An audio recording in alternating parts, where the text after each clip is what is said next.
What's going on, guys? Welcome back to the last episode of the D&D storytelling of my campaign, at least. I'm gonna mute my phone so we can do this professionally. The thing I'm not good at. Anyhow, on the last episode, as you guys remember or not, the group got time travel to the future.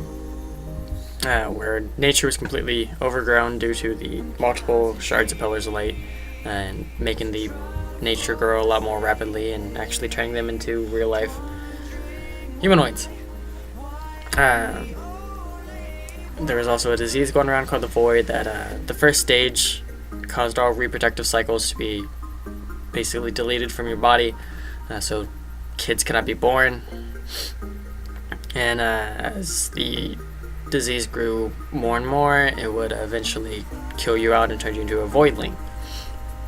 The group made their way to Yennefer's castle, where they found Darren, Ranzor's son. As they headed up to the top of the castle where they found Yennefer, where they were brought into a huge battle with Yennefer. As Yennefer pulled out this, she opened a rift, and as she opened this rift, she pulled out this beautiful bow. It was an elemental bow, which each arrow did something different. She caused a star to fall down on them and do a massive amount of damage.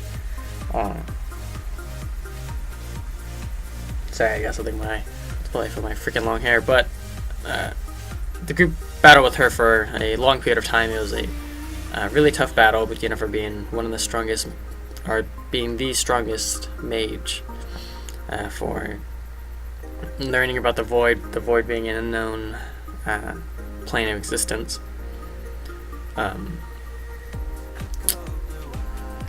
When the group was pretty low on health, a familiar figure popped in through the door, being Vanola, who somehow seemed to live throughout the fight, and looks like the last person alive besides the group, who healed them all to full health with a mass heal spell before she was shot in the throat by an arrow by Yennefer. The group finally bringing the battle to an end, with Ranzor yelling decapitation before cutting off Yennefer's head and collecting it as a trophy. As her body fell to the floor, Darren picked up an amulet and told them the amulet is how you get home. As he was talking about this, slams began to happen at the door they came in.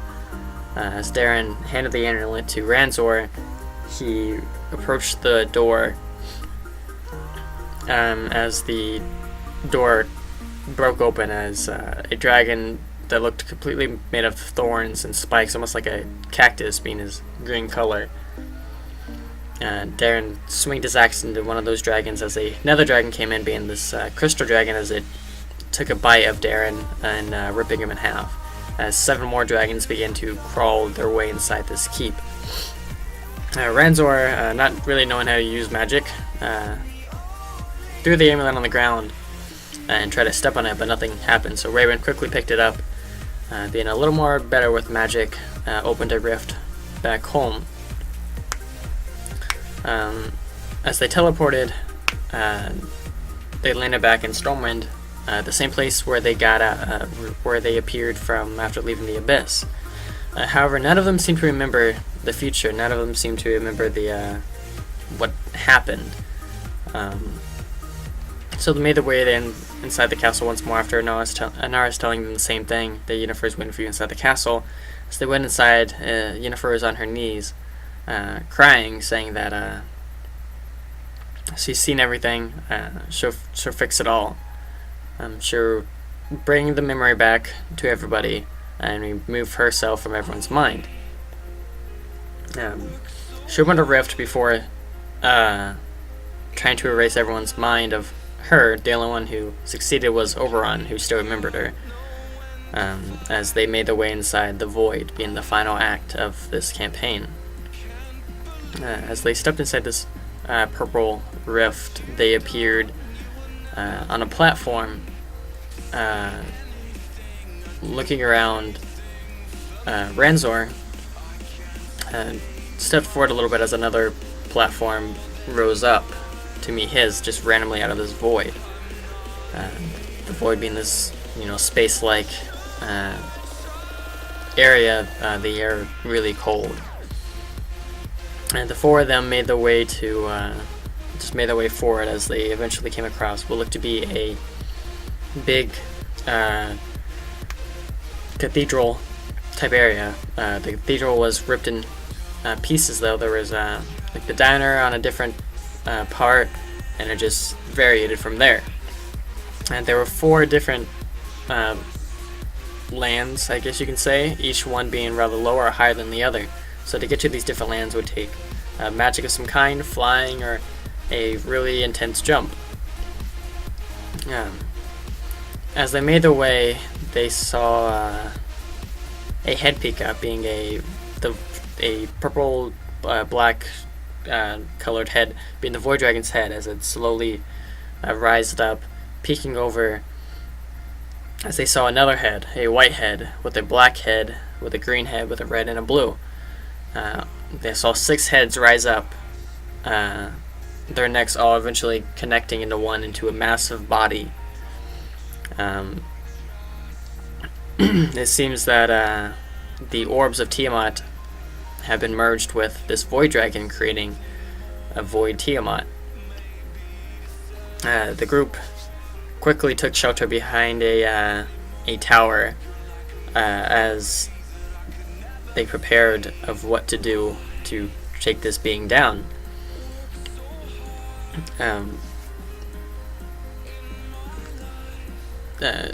Blair's patron eventually came down to aid her, being this beautiful celestial being.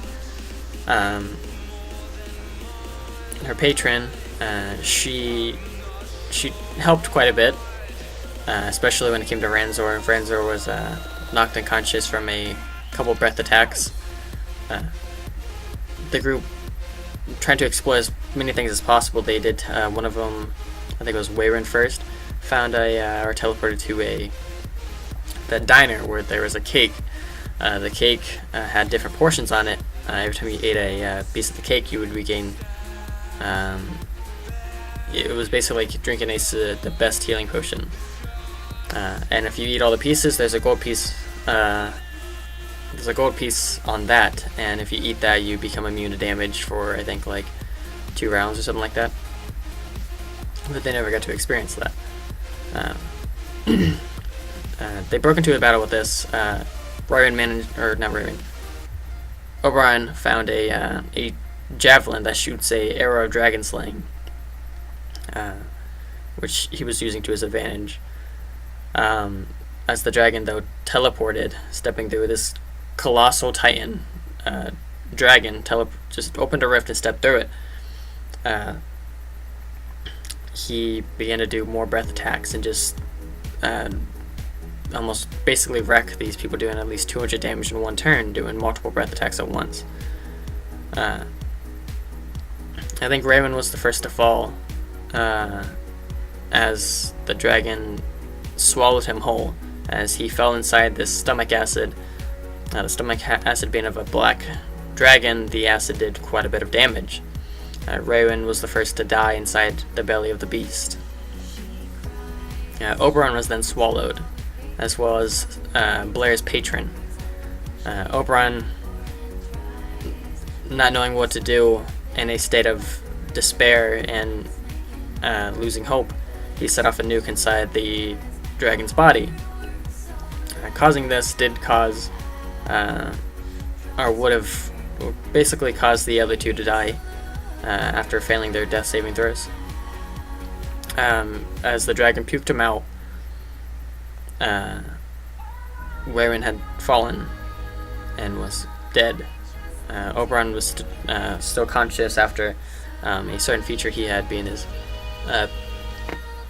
DT/patron, and the patron of Blair was no more, and Blair lost her metamorphosis powers.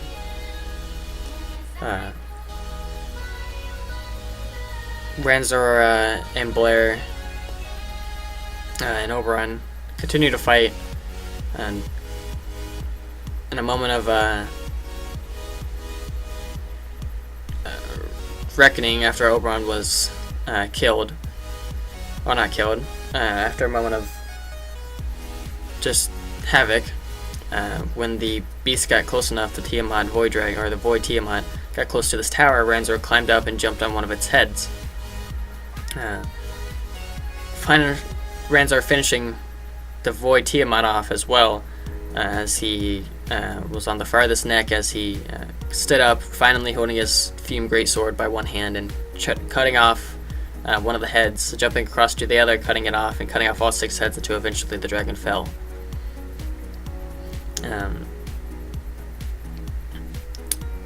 I think Ranzor lived with like 2 health as well, so it was pretty stuff because the dragons did not like someone on their neck, and they kept on trying to bite Ranzor, causing them to bite each other, causing damage to itself. Like the Void Dragon, when the first war happened, upon defeating the Void Dragon, it does have an ability called Collapsing Star, which it does explode. Where if you have to make 3 checks.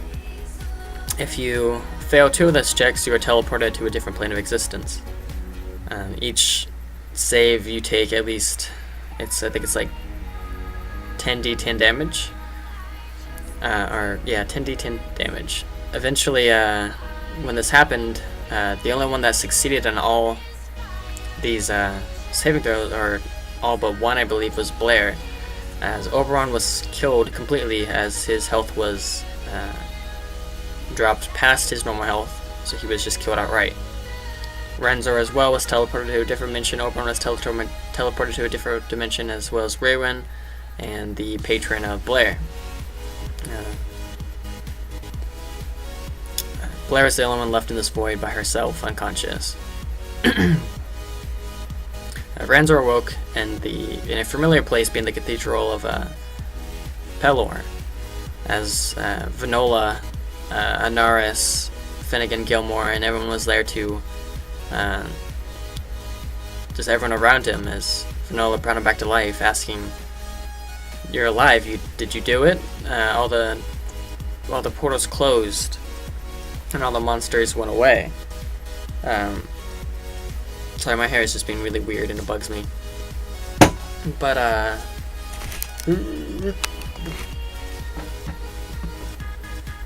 Ranzor explained that Blair was still in the void, and Vanola looked at him in a despair kind of look as she said that Yennefer left. Of course, Ranzor not having any idea who that is. She explained that there's no way to get to the void anymore. The void is completely closed. And they have to start the revival process immediately to bring back Oberon and Wayrn and this angel, Blair's patron. Blair's still stuck in the void. She came back to life after about 8-foot tall figure with a long beard, bright glowing eyes, appeared and brought her back up.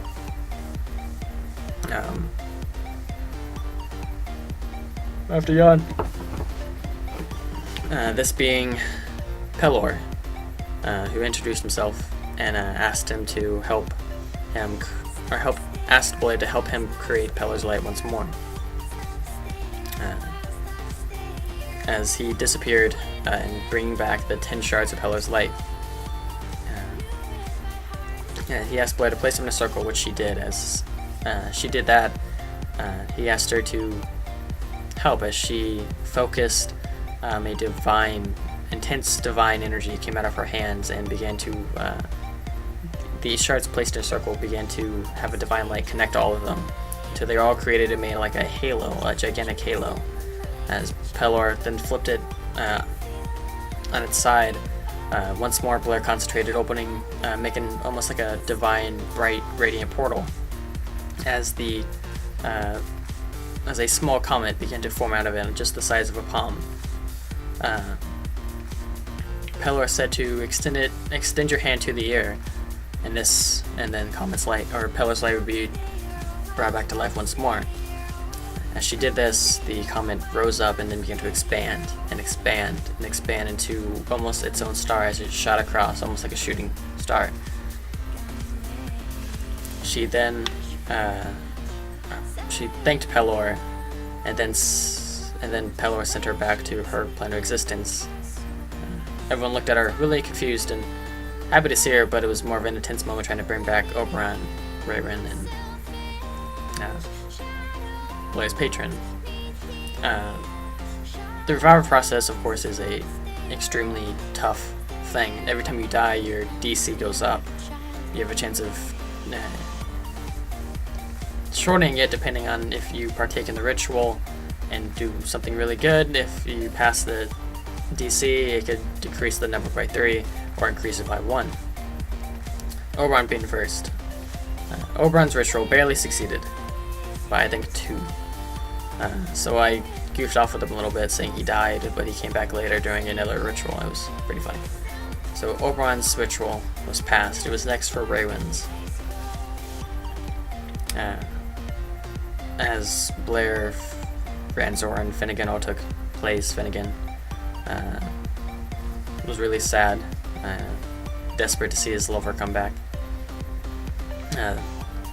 Once the glyphs kind of shut down, Vanille's eyes stopped glowing.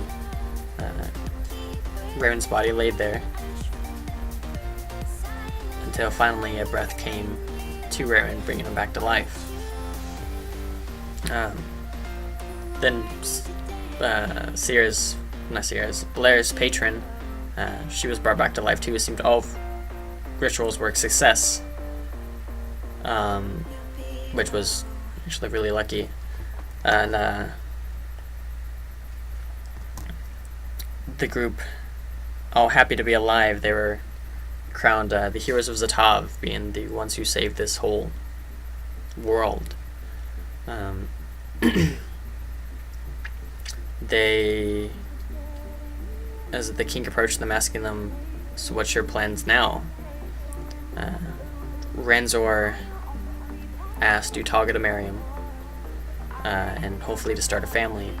Alistair and Blair were married. Finnegan and Raymond got married. Starting with Blair, after their marriage,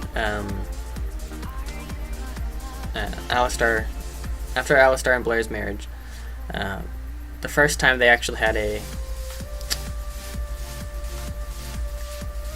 an intimate gathering, that's like the nice way to say it, Blair was actually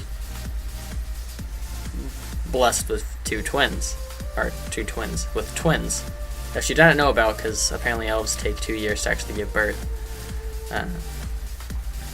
So she didn't know that at first until Pelor told her, and she told Alistair, and Alistair was kind of, oh boy, I wasn't preparing, but if we're actually going to start a family, he then proposed to her. They had a beautiful wedding. And upon 2 years passing by, once the twins were delivered, Blair had to leave. She was given a new power by Pelor, where her patron wasn't her patron anymore. She was her own patron, where she would be teaching she would be taught by Nyla, her patron herself, and then Pelor, for she was given the powers of an angel. So she was now basically a being of an angel of Pelor. She had trained with them, manifest her powers, and become a more like angel character. After 2 years of being training with them, she returned to see Alistair and her elven and human, like half-elven kids, slowly getting older, being probably about walking at this stage. They're about 2 years old. Be happy and healthy, Alistair seems to have had a lot of help with their boy and girl. They lived. They were just really happy together. Ranzor and Utalga, they had of course, an amazing wedding, having Darren, their Ranzor's son, being back to his small self, being the ring bearer, and even having the Raven Queen attend. Their wedding was, of course, pretty amazing as well. They had to Ranzor's surprise, had a lot of Draconian attend his wedding, being people from his herd or tribe back in the day when he first became a Draconian. The Raven Queen bestowed upon them a huge sum of money to buy their own house or build one. For Ranzor has accomplished what she has asked. She came when she asked him to become her champion, and when she calls on you to do as she says, he followed that, and she was greatly pleased. Ranzor and Utalga also had kids, being I think two girls. Yeah, two girls. As they grew up to be a weird mixture of dragon, giant, and Argonian or lizard. It was a weird combination, but nevertheless still came out pretty cute. I kind of picture like a red-scaled lizard with a bigger tail and horns or something. I don't know. But they were pretty happy together. Finnegan and Raven, they also got married, of course, as they became archmages of Dalaran, the leaders of Dalaran, the best magical city in all of Zatav. Finnegan and Raven also adopted the 28 kids they saved from the Abyss. And they began to teach them how to be the best mages you can be, how to harness your powers, and teach them to be really strong. And they led off their life raising their kids and just ruling Dalaran. Oberon, not having a lover or anything special to do, he continued to adventure until he was met with a familiar person, being Cinder, the Elemental Mage of Magma, the one they seen in the Nine Hells. She explained that, well, this isn't her, I'm her daughter. And I just wanted to ask you if you wanted to start a new Nine Hells with me and become the king of the Nine Hells, be the new Asmodeus. Oberon was surprised. The Nine Hells being one of his favorite places, when he went there, he asked, will we be burning good people or just bad people? And she explained that if they're sent to the Nine Hells, more than likely they're bad. And Oberon gladly accepted to then start a new Nine Hells. Him being the king of the Nine Hells, he eventually got married to Cinder, or the daughter of Cinder, and became the new rulers of the Nine Hells, creating the new 9 layers. The wedding was a little more intense, being really hot. Norris had really bad nightmares and just trying not to go because, well, he had bad experience down there. But they all so far, yeah, just not so far. It was the end of the campaign. Everyone seemed to become something new. Oberon, the new leader of the Nine Hells. Blair, a new patron or an angel. Raven, a archmage, and Ranzor just finally happy and back to being him. So yeah, that was the end of my campaign. After fighting the Void Tiamat, they all successfully lived, which was to my surprise. But next Sunday, we start Andy's campaign, or you guys know as Raven, where he might be doing like a podcast kind of scenario, which I'm interested to see how that goes. Of course, if I cannot get the video off of him, which I'm going to try to, and upload it to my channel as well, I could do another D&D storytelling, but I can't really explain much though, because I'll be playing as one of the characters for the first time. I'll be switching chairs with Andy as he gets to sit and be the new god of this world.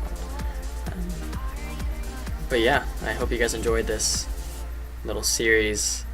Of course, there's still more D&D stuff coming. I love D&D. There's no end but end it. But I'll see you guys all in the next series of, I guess, Andy's D&D campaign. Hopefully he has a title for it, because I can't. But thank you guys very much for watching. I'll see you guys all in the next video. Bye bye.